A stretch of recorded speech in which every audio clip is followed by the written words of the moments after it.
네, 자, 오늘 장 보는 남자는 글로벌하게 자산시장의 2015년 등락률 점검해 보도록 하겠습니다.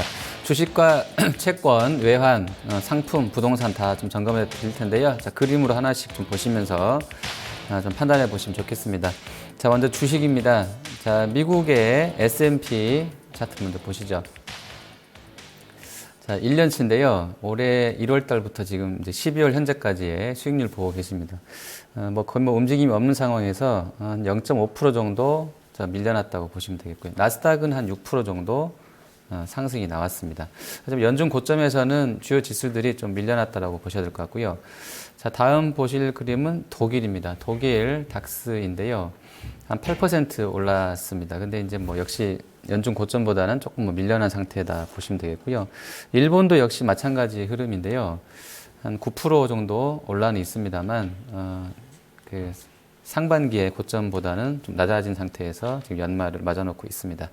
자, 신흥국으로 가보면 먼저 브라질 보도록 하겠습니다. 브라질은 한 7.8% 정도 약세가 나왔습니다. 러시아는 0.2% 상승인데요. 생각보다는 빠지지 않은 것 같은데 연고점을 보시면 좀 이야기는 달라집니다. 러시아가 연고점이 작년보다 38%였었으니까요.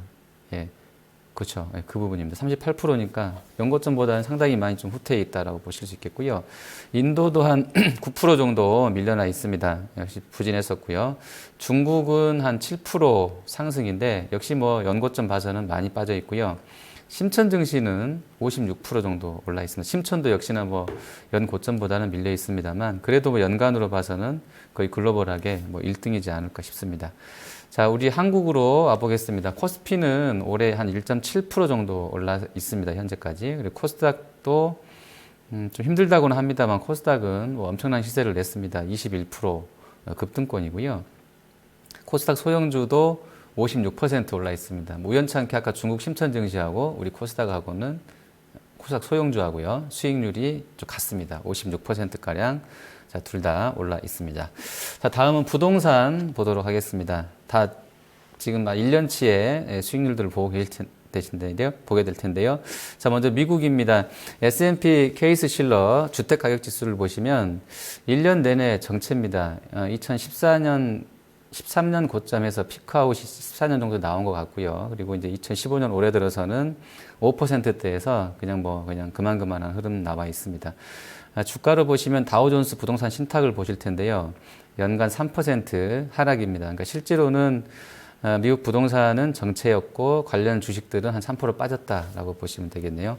자, 그리고 일본은 집값을 제가 찾다가 이제 발견을 못해서 거래소에 상장된 일본 증시 상장된 리츠를 갖고 와봤는데요. 자, 리츠 보시면 수익률이 올해 8% 마이너스입니다. 그러니까 일본도 역시나 크게 움직임이 없었다. 부동산도 아마 별로였을 것이다라고 추산을 해볼 수가 있고요. 자, 영국으로 가보시면 영국은 글로벌하게 홍콩이랑 포함해서 집값 가장 비싼 쪽으로 들어가 있는데, 자, 할리팩스 가격 지수입니다. 보시면 역시나 1년 동안 그림 보시는 것처럼 그냥 누워 있죠. 역시 2013년, 14년 피크 치고 나서 움직임이 미국하고 똑같다고 보시면 되겠는데, 영국도 좀 정체된 흐름이 부동산에서 나와 있습니다. 자, 그리고 중국 보실 텐데요. 중국은 조금 좀 다릅니다. 글로벌하게 다르게 움직이는데, 올해 주택가격 상승률로 봤을 때는 일선 도시들을 봤을 때는 거의 20%대 증분이 나오고 있습니다. 상당히 호황이었는데요. 하지만 이제 2, 3선 도시들하고요. 기타 도시들은 역성장 국면에서 같이 돌아는 서고 있는데 아직도 마이너스권에 머물러 있는 쪽도 있기 때문에 상대적으로는 불황이다. 도시별 대도시와 2, 3선 도시 간의 격차가 심하게 움직이고 있다라고 보시면 되겠습니다. 자, 그리고 한국 들어와 보시면 통계청하고요, 국민은행하고 미래에셋에서 이제 제공한 자료인데요. 아파트 매매가 변동률이 2012년도 말에 바닥을 치고 올라오는 모습을 보실 수 있습니다. 예, 지금 파란색 실선이 바로 그 변동률 그래프인데요. 최근에 5%대까지 와 있습니다. 저 앞에 88년도 서울올림픽, 그때 이제 증시 화랑, 아니요, 그 앞입니다. 1988년이니까요. 증시 화랑 때 그냥 한간의 우스갯소리로 증권사 직원들한테 그냥 회사에서 집을 한 채씩 나눠준다라고 말이 있을 정도로 그랬던 시절도 있었는데요. 자, 90년도 수치밖에 안 나와 있습니다만 90년도를 봐도 꺾여서 내려오는 그래프이겠습니다만 매매가 변동률이 그 당시는 무려 20%였습니다. 그러니까 지금으로 봤을 때는 뭐 상상을 초월하는 시세 흐름이 나왔던 상황인데 어쨌든 지금은 5%까지 떨어져 있고요. 한 25년 평균치를 본다 그러면 제가 대략적으로 그거 보니까 한 2.5%, 3%는 나올 수 있을 것 같습니다. 근데 올해는 뭐 평균치보다는 약간 좋았는데 하지만 월 단위로 보시면 좀 달라집니다. 이야기가. 한국감정원이 제공한 월간 지표로 보시면 올해 4월달 고점으로 11월까지 내리막입니다. 어떻게 보면 시장하고 약간 좀 움직임이 비슷하죠. 시작은 한 7, 8월에 나왔는데 주택은 4월에 이제 고점 찍고 빠집니다. 정책 낙발이 다 했기 때문에 4월 이후로 대책들 나와 봐야 뭐 크게 움직임 없었던 것 같고요. 매매가 전세가 다 지금 뭐 누워서 옆으로 그냥 횡보하는 수준으로 보시면 되겠습니다. 자, 이제 부동산까지 받고 채권 보겠습니다. 채권은 미국채 10년물 먼저 보시면 연초에는 1% 중반이었던 것이 현재 2.2까지 올라와 있습니다. 2% 초반까지 상승해 있는데 미국이 좀 보시는 것처럼 금리가 이제 많이 올랐습니다. 뭐 누구나 다 아는 것처럼 금리 올라가고 있고요. 근데 아까 보신 것처럼 뭐 주가는 썩 나쁘진 않았던 것도 좀 인상적입니다. 그리고 독일도 조금 움직이긴 했는데요. 연초랑은 비슷합니다. 0.5, 0.6%대. 근데 특이점은 지금 보시는 것처럼 4월 달에 바닥이 거의 0%, 0%였다는 건데요. 자, 이후에 유로존의 양적 완화가 나오게 되면서 금리는 올랐습니다. 근데 이제 특이했던 것이 돈을 풀겠다고 했는데 이 돈을 채권을 안 사고 다른 거 샀거나 아니면 인플레 심리가 반영이 됐기 때문에 금리가 오히려 제로에서 0.5, 0.6까지 올랐다라고 판단해 보실 수 있겠습니다. 그러니까 시장에서 생각했던 것과 다르게 돈들이 쓰여지고 있지 않나라는 의문점을 갖게 되는 지표이고요.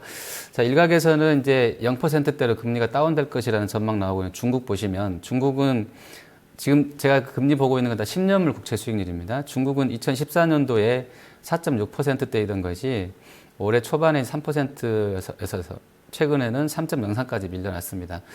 대부분 보면 이제 금리 그래프는 사실은 성장률하고도 유사하게 패턴이 진행되고 있다고 보실 수도 있을 것 같고요.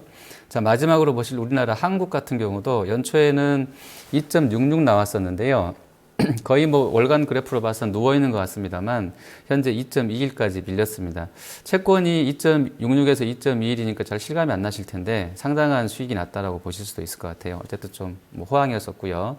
자, 그리고 외환 쪽을 좀 보시겠습니다.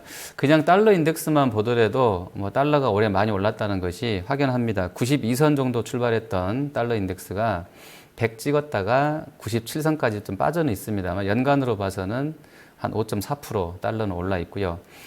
그러면서 원달러는 1097원 하던 것이 1175원으로 7% 올랐습니다. 그러니까 달러 대비 하락으로 보시면 되겠고요.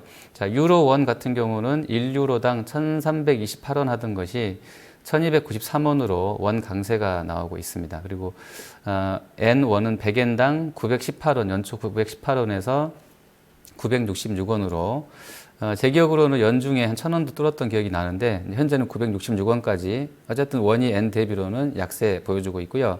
그리고 최근에 이제 FTA 나오고 오늘도 장중에 뭐 6.44까지 올랐던 달러 위안 환율도 뭐 궁금하실 텐데 어쨌든 뭐 위안화 대비 원화도 보시면 연초에 1위안에 176원 선 나오던 것이 182선까지 위안이 3.4% 강세로 지금 가고 있습니다. 그러니까 환율을 잠깐 여기서 중간 점검해드리면 우리 원화는 올해 유로한테만 강했었고요. 달러나 엔이나 위안화한테는 약했다, 싸지고 있기 때문에 사실상은 또 수출 경쟁력으로 봐서는 경쟁력이 생길 법도 한데 관련주들의 주가 흐름이 또 세진 않았다. 이 부분도 좀 특이점이겠습니다.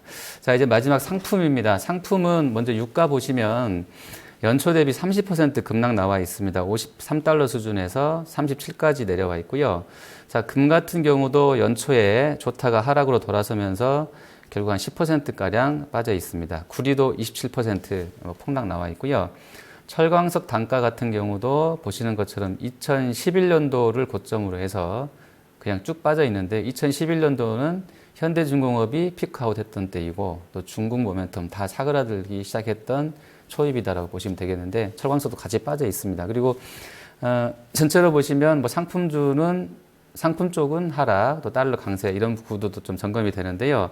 자, 이 전체적인 그림들을 한 표에 한번 정리해 봤습니다. 자, 보시면 순서대로 보면 가장 좋았던 쪽은 코스닥 소형주하고요. 중국 심천 지수입니다. 지금 보시는 것처럼 56% 올라 있고요. 코스닥이 21%, 니케이 225가 9%, 그다음에 독일, 상하이, 나스닥, 달러 인덱스, 뭐 중국, 그다음에 원화, 한국, 10년물 국채 이렇게 쭉 나가 있고요. 그다음에 안 좋은 쪽은 국제 유가, 구리, 뭐 금, 인도 증시, 일본의 부동산, 브라질 증시, 그다음에 원화의 가치 하락, 원화의 엔 대비 하락, 위안화 대비 하락 뭐 이런 부분들이 좀 눈에 띄게 나와 있습니다. 자, 이것을 보고 제가 말씀드릴 수 있는 한 가지는 유가를 포함한 상품 가격이 올라오지 못하면 앞으로도 중국 심천 컨셉이나 코스닥 소형주가 갈 수밖에 없겠다 이런 부분을 생각을 하고 있고요.